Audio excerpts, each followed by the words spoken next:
Hi. Firstly, thank you for accepting my invitation and accepting to be on my show. That's no problem. So, I'm very sorry I made you wait for a long time. That is no problem. I know that the time difference between me, because I live in North Carolina, and India is really, really different. So, I thought to introduce you to my audience.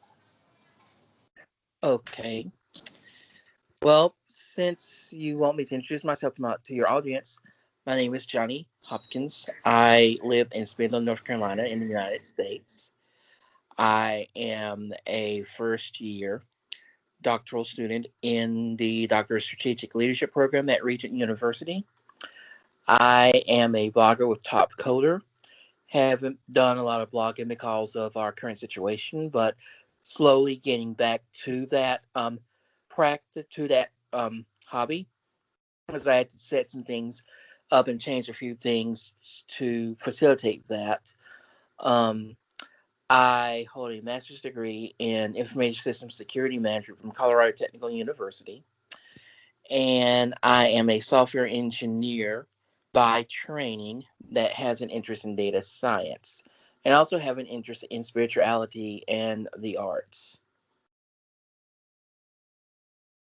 So, you did graduation in data science? I didn't graduate data science. I have a background in Python, and I have a certificate in it from the local community college in my area, which is Isothermal Community College in Spindale. So I have that certificate in programming as well as certificates in Java, C++, and full stack web development. So I have that experience. And when I first started Top Coder, before they moved everything to the Thrive platform, I actually did a mini series on data science via Python because of the libraries. And the libraries I focused on were things such as Pandas and Scikit-learn. Pandas is a very popular library because it gives you the ability to take a data set and clean the data set, make it usable, and start and get certain statistics from it. I was a part of a master's program at Regis University, that's Regis in Colorado, but and I took the initial course in data science there, getting ready to do the second course, but things fell through for that. So I picked up the master's program at Colorado Technical University, and I was in that program before, and I picked that program back up in December of 2019, and I finished that program in September of 2020.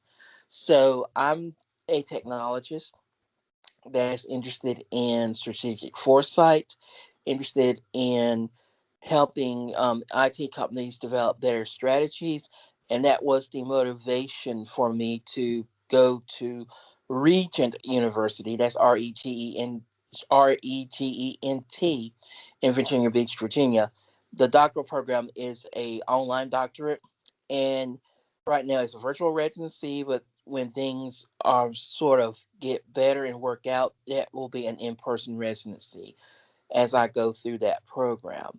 Um, I live in Spindle, North Carolina, and I'm near one of the biggest tech hubs, which is the second largest financial center in the United States, which is Charlotte, North Carolina. So I'm about an hour and 30 minutes west of Charlotte, about another hour and 15 or 20 minutes south of Asheville, North Carolina.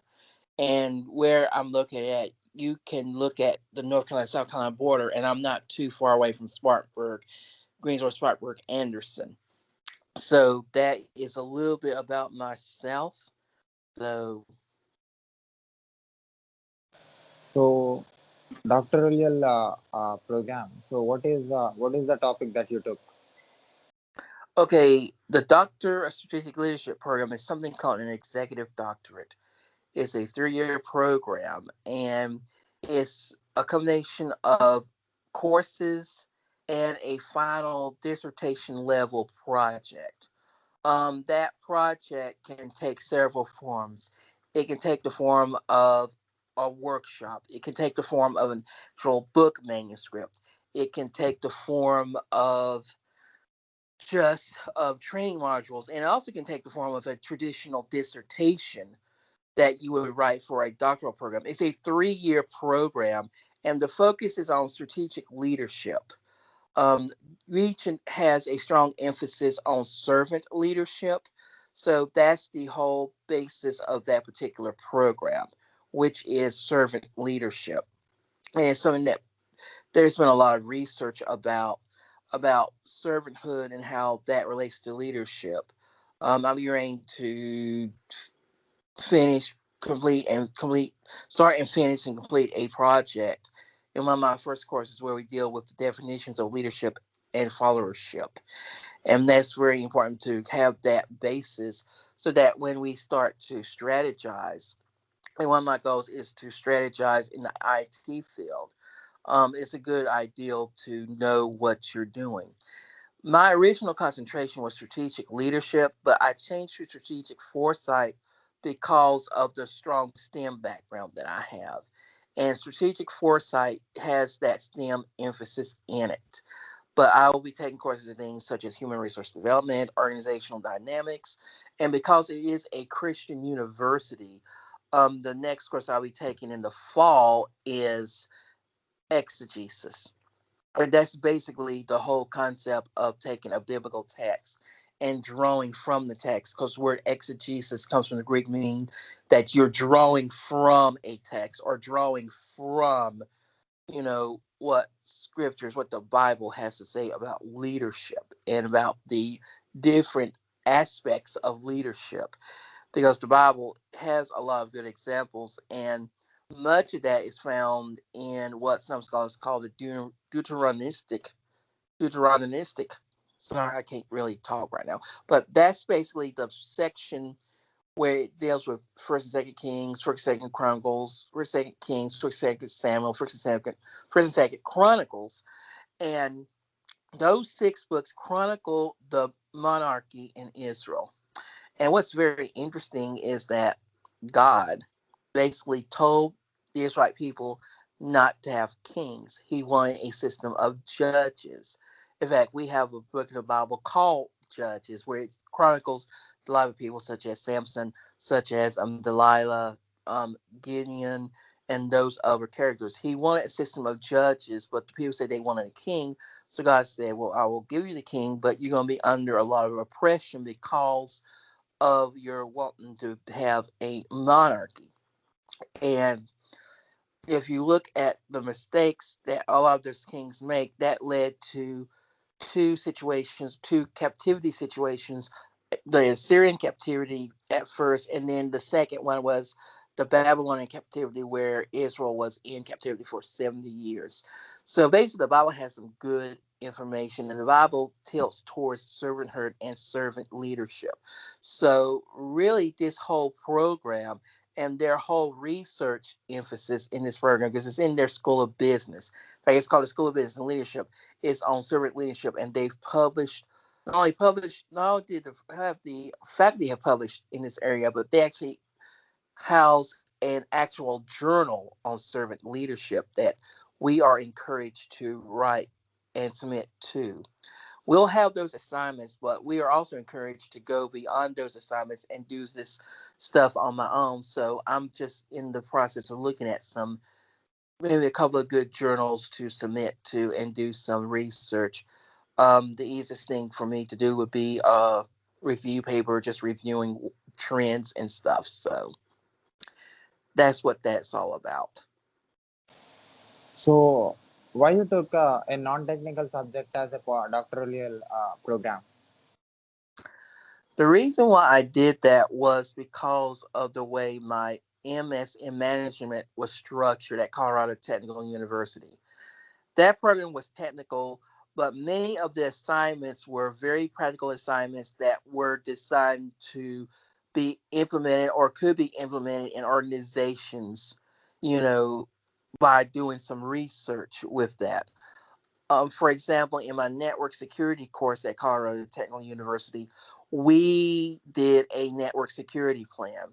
And basically, we did a lot of planning in a project management course because Colorado Technical University is a strong school in project management, and almost all their master's programs require a 15 credit core in project management, where if you complete that core, you will be set up to take at least the Certified Associate in Project Management certification with PMI, because you have had the course time, because each of those courses was 5 weeks in duration, and so you would have that 20 hours very easily.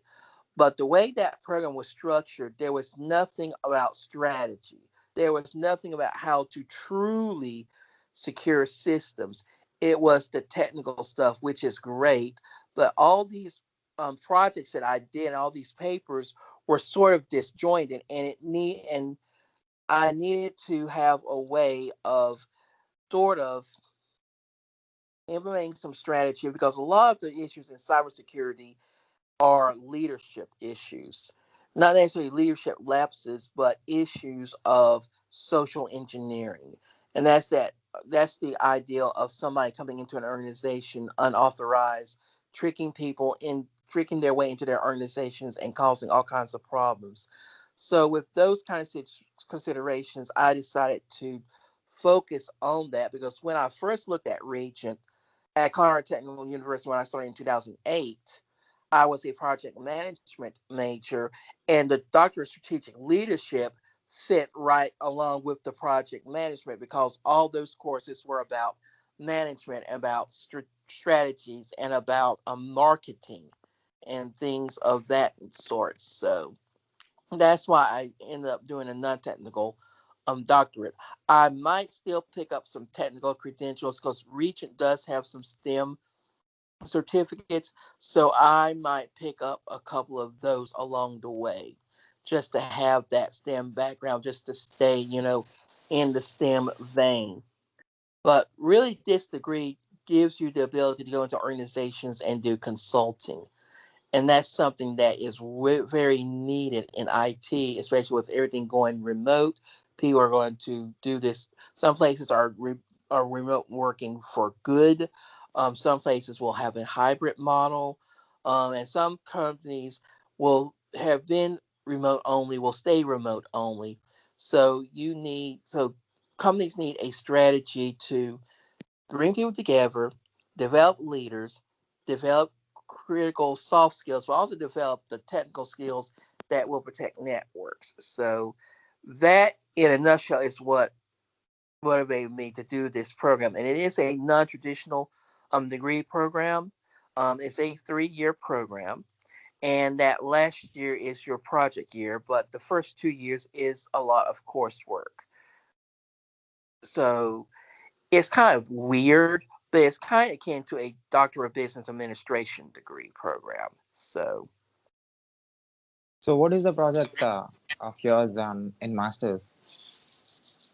okay, my master's program was all coursework only, but the projects were significant. In fact, in the ideal that when you do the plans according to your instructor's criteria, you ended up with a lot of papers that were 15 to 25 pages long.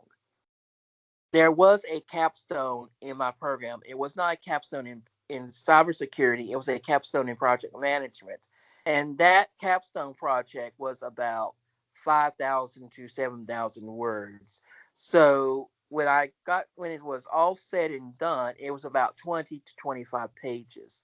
So many of, even the regular courses, it was not uncommon to write papers that were of that length in APA format, references, avoiding plagiarism. It was not that unusual to write papers of that sort. For instance, one of the assignments that I have to do for this weekend at Region is 2,000 words, which is about, if you split that up between by 4,000, it's like 400 words per page. Without the title page and everything, you're looking at maybe 4 pages 4 to 5 pages of content. But the ideal is just to, do it, just to look at things and just to think through things. So the master's program did have a capstone. It was not in information system security management. It was in project management, but it actually but that project walked you through the project management process, where you start out with your scope, and then you refine your scope and start doing everything, your budgeting, your time frames. One of the biggest things is scheduling and project management, and the manager was on time and on budget. So that reinforced a lot of stuff, and we used the project management body of knowledge, or what is called the PMBOK.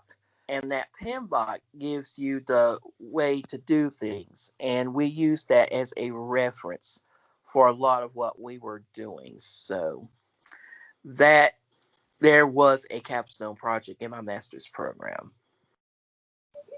At last, have you seen any videos of mine on YouTube? I've never seen your YouTube channel before. I take interviews of all the tech professionals from different countries and who are into different technologies. Okay, I think I've looked at a couple of your interviews on your Instagram. That is a non-technical interviews. I think you saw. I have other channel where I take interviews of the people who are into different professions, but not into tech. I have a tech separate. In the non-technical channel, I took 400 interviews who are into different professions like nutrition, police officer, army officer, like who are into different professions who are non-technical. I'm a tech guy. I did a master's in software engineering and graduation in computer science and engineering, but I decided to do this to learn other things other than tech. I do tech. Tech is my major thing, but sometimes I do this. So as a person who is into doctoral program, I also prepared for PhD entrance 1 year back. Uh, I studied computer networks and Java and C, C++, all which helps me to get into uh, uh, uh, to do PhD. But for some reason, I didn't, because it's a too deep study. I love it, and I respect you for doing that, because I know how it is and what it is going to be, how deep it is going to be. But until unless you have a good passion, you can't do that. So I really respect and admire what you're doing. So as a person who is into doctoral program, what do you say about me talking with different country people who are into different professions and who are into tech professionals? What is your observation on it? What do I I get? I think that is a good thing, because we are now going to be interconnected like we've never been before globally. And we have to have a global mindset. And that was the other motivation for me to pursue the DSL at Regent, is the globalization is very important, because now I can collaborate with somebody in your country, or I can collaborate with somebody in Sweden, or I can collaborate with somebody in Australia, and not have to leave the United States unless I absolutely have to sign documents and stuff like that. The tools that we have in software development now facilitates that, because I can open up Visual Studio Code today and have people editing my code from Finland, from Japan, from Mexico, from all these different countries. Of course, that would require me to install things like Microsoft Teams or Slack to do so, to accomplish that. But we are an interconnected world now, and that is because the technology is advancing so fast. And one of the things, when I research my strategic foresight concentration, it deals with trends and analytics. And the big thing right now is analytics and Industry 4.0, and the things that deals with manufacturing, trying to make manufacturing better. Use you in implementing the smart use of robotics. And notice I said the word smart use of that. So it's wonderful that you're doing that, because what you're doing is that you are connecting with people from different backgrounds, from different cultures, from different races. And that just reminds us that software engineers are a diverse group of people. So I think what you're doing is wonderful. I think you should continue doing that. And that is a good thing. And I hope that you would have even more what we would call courageous conversations with techies, around the world. So um, after a few days, when you give me time, I'll take another interview of yours, and a long length interview when you be completely free about what you do presently. In detail, I will take it if you give me opportunity again. I would love to do a much longer interview. I would be honored to do that. Because here we have a lockdown and have very less time to talk now, and also it is a night time for you. Uh, it's not good for me to talk and disturb you for a long time, but still I really thank you for giving me your valuable time and waiting for me and spending valuable words and telling about what you do in your life. Thank you for the opportunity, and thank you for reaching out to me.